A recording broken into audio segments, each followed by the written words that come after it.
PBA Moto, PBA Moto Club, PBA Moto. Alright mga kapatid!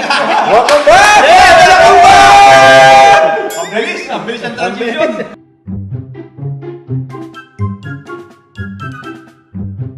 Justin Brownlee, balita, nag-positive daw sa hindi sa COVID Protesta ni ng China ni Yao Ming. Oo. Kasi hindi man siya lang yung player.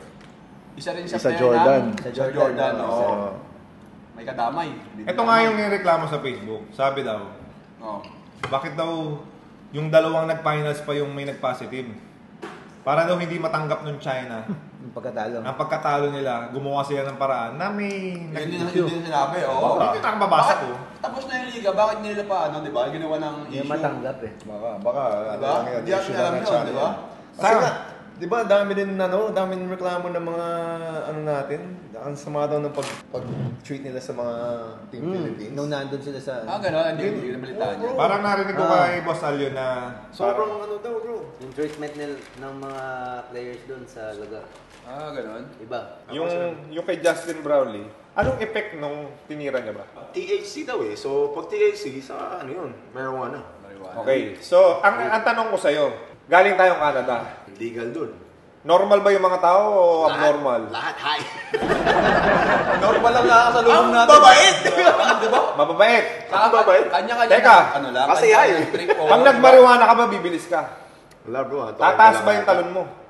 Walang advantage. Wala nga Actually, eh. disadvantage nga yun eh. Yun nga yung nagtataka ako, bakit mo isususpend yung tao? Ito pa ang malupit. Gustong isuspend, kagaya nung kay Keeper before. 2 years. 2 years! Bread and butter ni Justin Brown yung basketball. Tsaka pick niya Saka na siya, he's in his prime. pick niya Or ngayon paano na siya, kasi ilang taon na si Brown? 30 plus, 34? Oh, so yung 2 years na mamimiss niya, crucial yun. Oo, mawawala siya sa kondisyon pag wala siya liga. Tsaka after Kumbal siya sa lahat ng liga. 34, 30, so magiging siya, 35, 36. Pababa na yung laro mo nun eh. Malaki effect niyan sa Hinebra, hindi? Kaya ako kakita tinatanong. What kind of question is that, bro? Kung nandito yan, champion lagi na yun. Pag nandiyan, Exactly. may chance lagi. Sa ikaw, NSD ka ba? Yes, sir. Kita mo. Ikaw, NSC ka ba? Pure ako eh. Sa Gax. Gax. Alam mo Gax. Ito ang totoo. Ito ang na-figure out ko sa Pilipinas. 3 out of 4 na Pilipino is NSD. 3 out of 4. Ibig sabihin, 75%. Ibig sabihin, sa 100 million na population, 75 million NSD. Kahit bata ang tanongin mo dyan, Hinebra, alam yung chant ng Hinebra. Shoutout sa mga Totoo yan, bro. Hinebra players that paved the way. Sila Totoo yan. Jaworski, sila Valdavid. Naglalaro ka sa Pure Foods. Naglalaro ka sa San Miguel. Pag tinanong ka ng media, Hinebra gusto mo mapuntan din. Ako rin, nung tinanong ako. Kaya nga, ako to be honest, sobrang thankful ako dahil naka 2 years ako sa Hinebra. Nakilala ko So ang NSD ka, Pure Foods. Pure Foods ako. Pure Foods yung puso mo. Pure Foods puso. Alam mo bakit? Doon ka nag-ano. Sila yung nag-drop sa akin. Special sa akin yung Pure Foods kasi dinrop nila ako. Nagtiwala sila So sa hindi akin. totoo yung once a king, always a king. Tsaka doon ka nag-Move of the Year. Porke gano'n? Pinili mo Pure Foods eh. Kung NSD ka, kasabihin mo Hinebra. Sinabi ko lang naman sa hinaramdaman ko. Nilaglag mo lang ito. Hindi, mabalik tayo kay Justin Brownlee. Halos lahat ng import naggaganon. Hindi Sino? Magbigay ka ng pangalan! Magbigay ka! Hindi naman yung issue. Yung issue doon kasi yung rules ng FIBA. Kahit iba na nagaganyan sa ibang countries, doon bawal. Ito siguro nangyari kay Justin Brownlee. Pero may mga yung mga tinitake mo supplements, minsan Special meron. may nagpa-positive diet din Keeper, doon. di ba? Yung kay Keeper na yung dati yung tinitake niya. Ano yun? Energy yan naman yun. Pang-enhance ng katawan. Pass pre-workout. Yun may effect yun. May pampalakas yun. Oo, pampahyper talaga yun eh. Ito, kung mag-agree kayo sa akin baka itong ganitong nangyari kay Justin Brownlee. Sinabi niya before, sinabi rin ng mga SPP, sinabi rin ng mga basketball community, injured si Justin Brownlee. Nasa states. 25 states, legal lang marijuana, right? And ginagamit siya pang gamot sa mga injury. Di ba may Tama, mga hindi? NBA pang ganyan? May So, sariling na store? So may possible na nag-take si Justin sa States. And then, nasa system niya pa for a month. Pagdating yung China, Tagal yun eh. positive. Yun nga. So, Six months yun. asan yung credibility ng ang first world country, May point ka dyan. ito first world country to, legal sa kanila. Sa Canada, legal sa kanila. Tapos, tatawid ka ng ibang country, illegal na dito. Illegal na dito sa area na yon. May rules na sila. Natamaan ka. Illegal dun. Ano ang difference ng country nila sa country natin? Sa country ng China. Same lang dito. Bawal din Kaya dito. nga eh.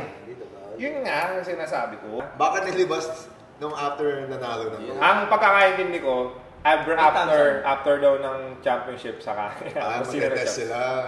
Baka kasi nagdaya. So si finals lang siguro, sa kasi nag-test.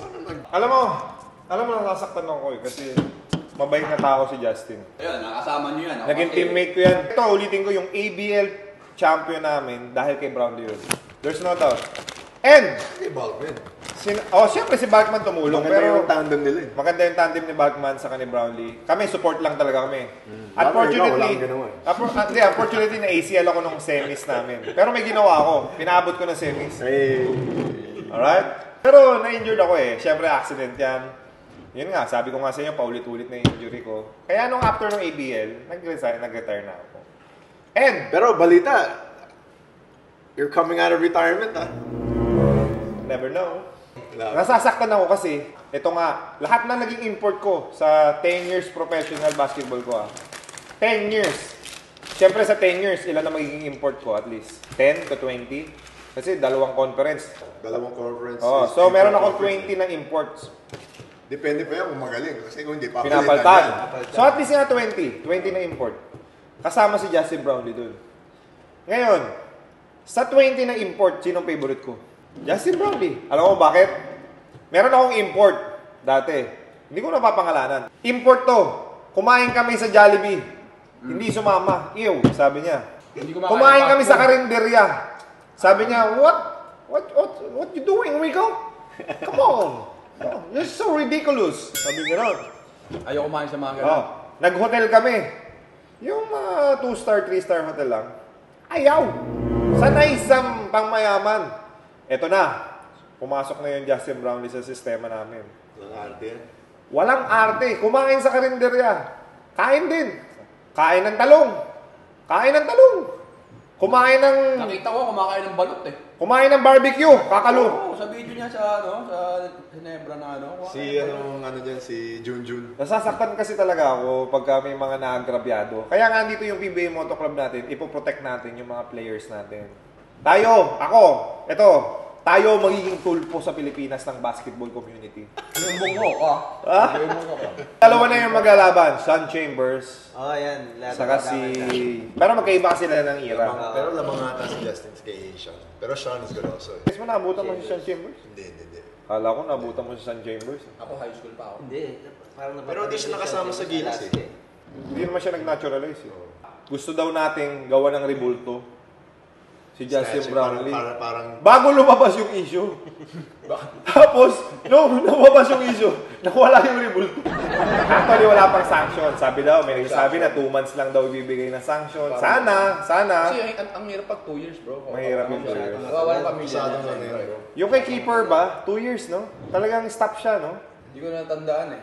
Jessica, unang beses lang daw ininom ni Keith Ravena yung pre-workout drink kung saan siya nakitaan ng banned substance at dito pa siya napahamak.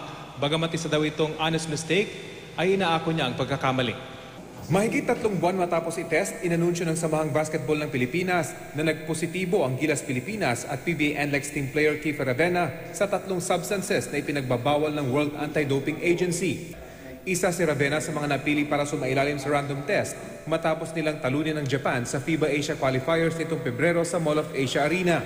Sample A and sample B from the same urine sample taken from Ms. Ravena tested positive for 3 ingredients in the WADA list of prohibited substances.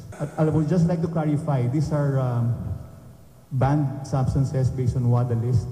This is not your prohibited drugs. Inamin naman ni Ravena na meron siyang ininom na pre-workout drink na kanya raw nabili dito sa Pilipinas bago ang laban kontra Japan. Hindi raw niya alam na ilang ingredients na naturang inumin ay pinagbabawal ng World Anti-Doping Agency.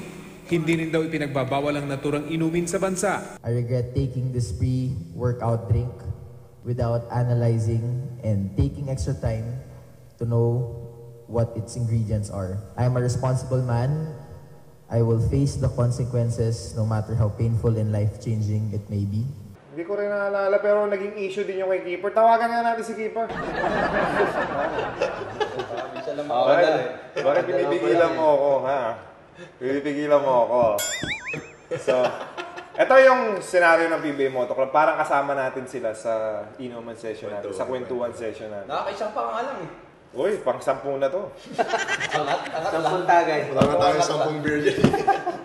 So, taas ang kamay ng hindi agree na 2 years, Iban. Ay, wag. Wag sana. Wag na. Wag. Sobrang tagal naman. Masyadong matagal. Halimbawa, siya si Yao Ming. Siya. Yan. Yung video natin. Siya si Yao Ming. Anong sasabihin natin? Ikaw, Gax, anong sasabihin mo kay Yao Ming? Ni hao. Ikaw, May, tanggapin mo na yung pagkatalo. Set mo na. Di ba? Bawi na lang kayo next year. Hindi, 4 years pa. Every 4 years yung... Sakto, 4 years. Bawi na lang kayo next 4 years. So yun nga, tapos na eh. Nag-champion na tayo eh. Kung wala tayo nag-champion, tapos ilalabas yung lang nila. Usually, di ba, dapat bago mag-game, meron ng result siya, di ba? Oo, kasi di ba usually sa PBA, di ba, Bakit merong after random pa? test. Di ba? May random test. Before ka makalaro, kailangan mag... may random test Negative tayo. muna, di ba? Pero dalawang players lang every Correct. game. Randomly. Random nga. Then bago ka makalaro, kailangan, negative, laro ka. Ganon, pero, di ba? Yung ganon, dapat ganon. Ako nga, nag-positive ako dati. Wala ako. Hindi naman ako Mukha ka kasing positive. Totoo ba? Sa tinitake kong supplements. No, minsan ganon Doon ko eh. nalaman yun eh. Ikaw na, anong message mo kay Yao Ming? Nanonood siya. Yo! Let it go, yo. Let it go. Let it go! Let it go! First time namin manalo after 61 years, pinagkait mo pa? Oo, no? Tagal. Bigyan nyo Hindi na pa tayo buhay nun. 61 years. Si JJ, malapit tayo pa. 40s pa lang tayo eh. So, di pa tayo buhay nun. Sure, may Kasi message yung ka. kalahati lang eh. Sure, may message ka kay Yao Ming. Yabang, porque siya yung pinakabata sa atin. Okay na yun. Bigay mo na sa Pilipinas yun. Tapos na eh. Wag ka nang kumontra. Ayan mo na.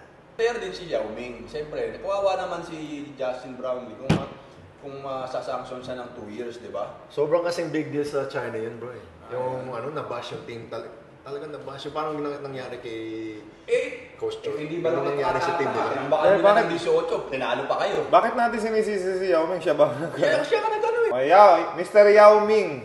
May magkipagante dito. May upuan. Pwede kang i-join. Let it go! Pwede Let ka. it go!